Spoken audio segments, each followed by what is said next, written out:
Module 6 picks up with the topic of emotion, moving into managing emotion. So before you can express emotion, you have to recognize the feelings you're having. So people who are affectively oriented, affect meaning emotion or mood, are more aware of their own emotions than people with a low affective orientation. So some people come to it more easily, but being aware of your feelings is important for communication.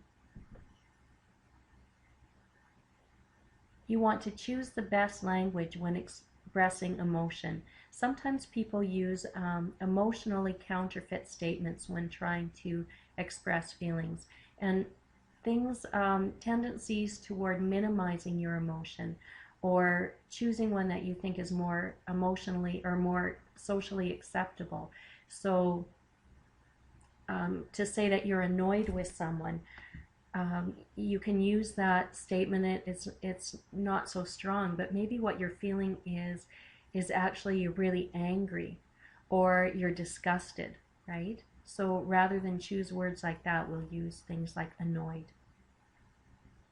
You can express your feelings verbally. You can use single words, so angry, annoyed. You can use metaphors, and that can be things like, I feel like I'm going to explode, right?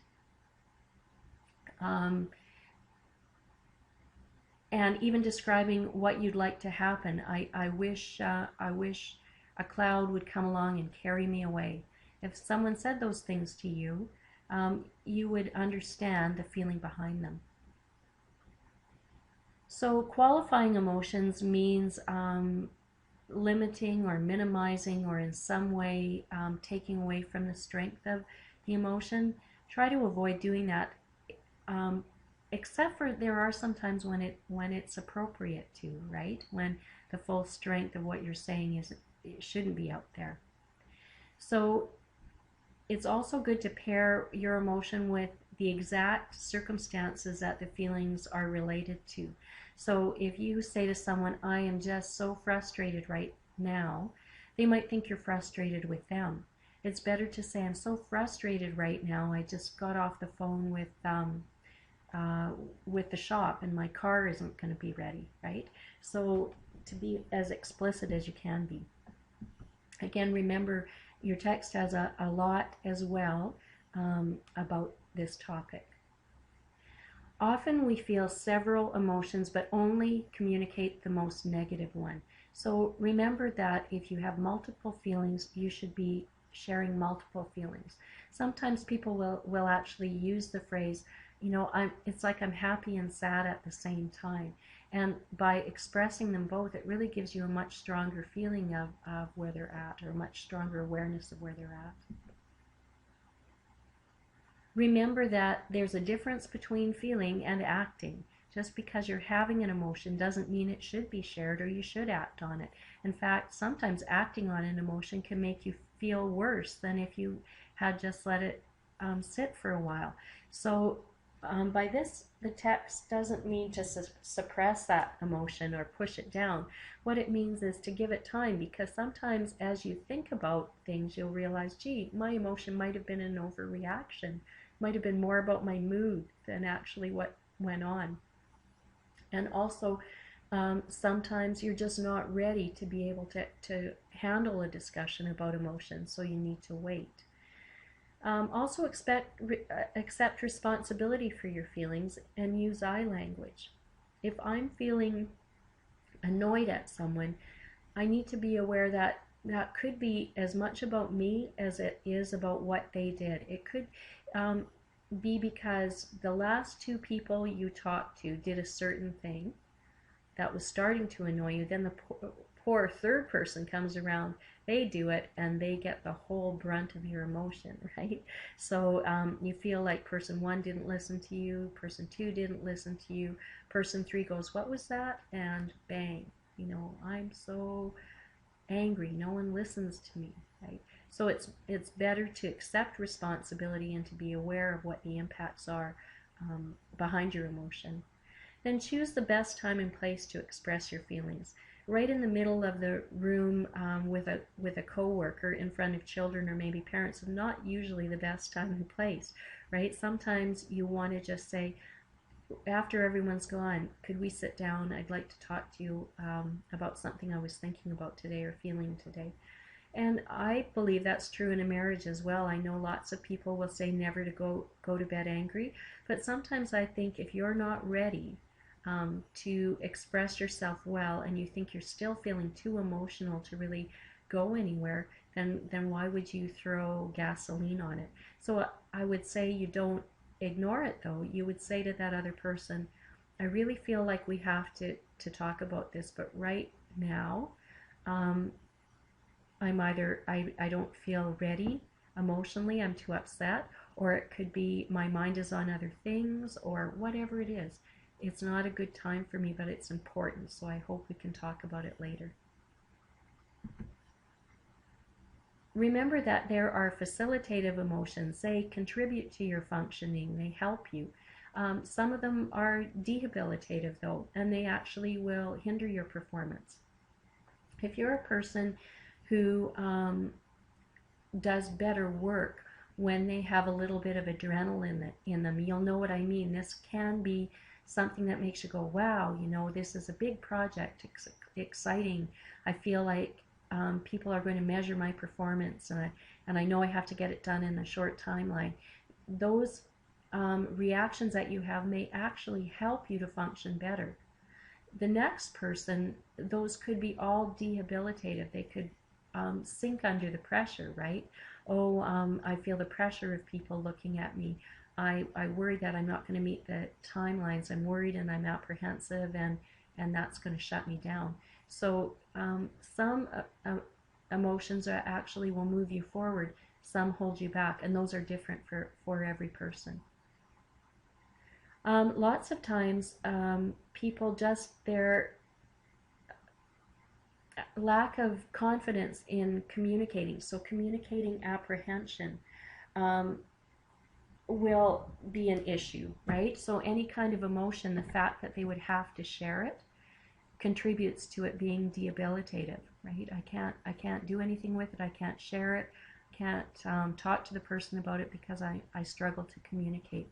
So you'll notice that when you looked into the EQ information, a lot of it is about gaining the confidence to express and deal with emotion. And also, difficult emotions have great range in intensity and duration. So sometimes things will come out strongly in a flare.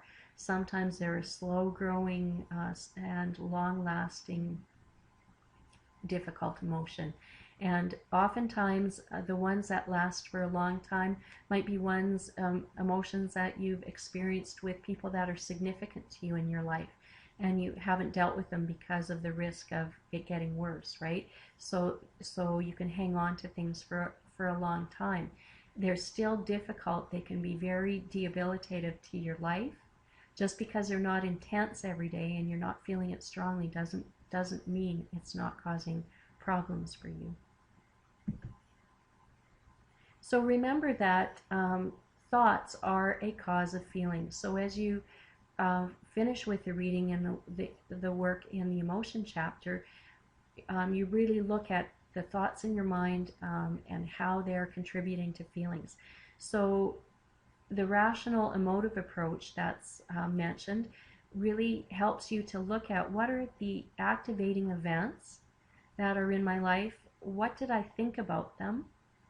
How did that affect me? What was the consequence of that? So there's an event, a thought, and a feeling. So what you want to do is you want to really examine the events, examine the thoughts that connected with them, and see whether they're actually valid. Sometimes you'll think, you know what, I experienced a feeling, but actually it was based on a thought that really wasn't correct. So your text will help walk you through that. Also, you'll be thinking about the concept of self-talk, and self-talk is the talk that we do to ourselves in our head It can be positive or not positive. That goes on while we're experiencing things. So an example of a positive self-talk would be if you are about to do something really challenging. So maybe you've decided to go bungee jumping. Your self-talk can be, you can do this, people do it all the time, you won't get hurt because there's lots of safety equipment. Your fear is just, it's natural, but it's not necessary, right? Those are all kinds of self-talk that will help you to go through with it. If your self-talk was, oh my God, I'm so scared, I can barely stand it. What if I pass out? What if wouldn't the worst thing in the world would be if the line snapped? I think it happened to someone before, right? You can imagine how someone with that self-talk is probably not going to step over the edge to start with, or if they do, may not enjoy it in the same way. So self-talk has a very strong impact on either helping us to control our emotion or hindering it.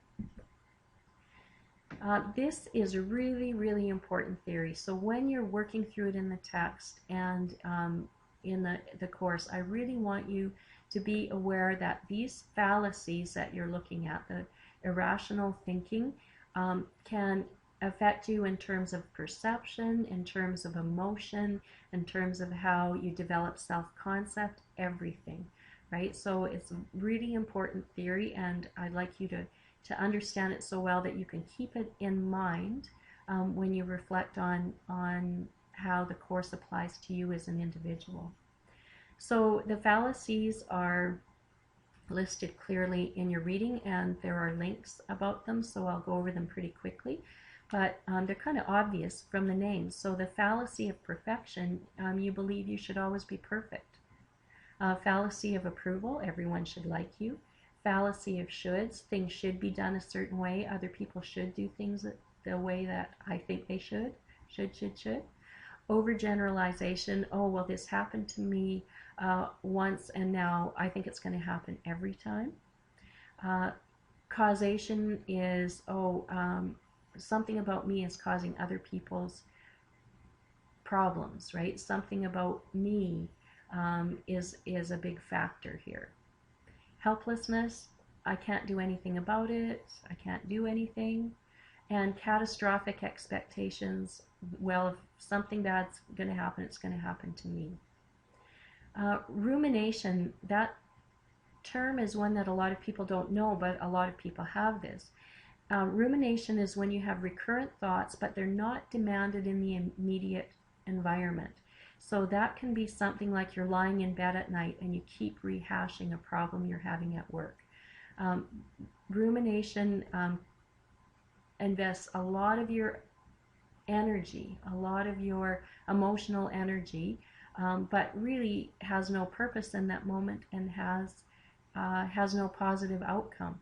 So as you're thinking about dealing with emotion in this unit, think about if you're a person who often ruminates, who often mulls things over and over, what are some strategies you could use to manage that, to say, maybe I need to either write it down or set a time tomorrow where I'm really actively going to think about it at a time when it's going to be useful, right? How am I going to limit rumination? Sometimes it's actually related to if a person has a certain type of anxiety disorder or obsessive compulsive tendencies, rumination will go with that. So in order to minimize your debilitative emotions, first of all, monitor your reactions. What is causing these feelings? Note those activating events. Is it certain types of people, certain types of events, settings, topics? Then you want to record your self-talk. Then decide whether the beliefs you're having are rational or irrational. Why is your thinking making sense? If there is an irrational belief, write down an alternative way of thinking that's more sensible. Don't just roll it in your head. Try to learn to be a journaler or a writer, or to have it down in front of you so that you can look at it. So for example, if there's someone in your life that gives you strong messages of perfection, you need to do things perfectly, so you're feeling badly because you've maybe, done something that that they're going to measure as being not quite perfect. Maybe what you need to really look at is, maybe the problem isn't mine. Maybe it's not that I'm doing well enough. Maybe their standards are unrealistic and too high, right? So what is a more sensible way of thinking, right? And that might be, well, sometimes I can be quite perfect, but other times not, and that's okay, right? So those kind of thoughts.